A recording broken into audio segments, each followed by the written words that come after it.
sa ating Honorable Pastor, higit po sa lahat sa ating mahal na Panginoon. Salamat po sa Panginoon na patuloy na kalakasan na binibigay niyo po niya sa akin.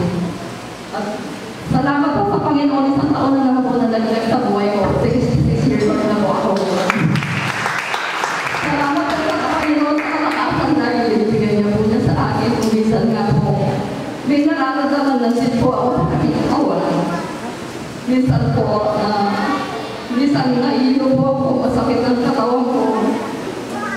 Minsan sumasakit po yung bato ko, kasi po sakit ko, hypertension po. Pero salamat po sa Panginoon na nanalangin po ako sa kanya na pagalangin po niya yung sakit ito. Umagaling po ako sa tulong ng ating mahal na Panginoon. At salamat din po sa Panginoon na kagalingan na nangyari po sa akin noong year 2017 po. Nagkaroon po ako ng malayin na po sa akin, kilid ng mata. Yun po, pina-check up po kay Dr. Renson. Sabi po niya, kailangan siya mag-operaan. Kasi sabi niya, titignan mo, simple po, hindi siya simple, sabi niya gano'n.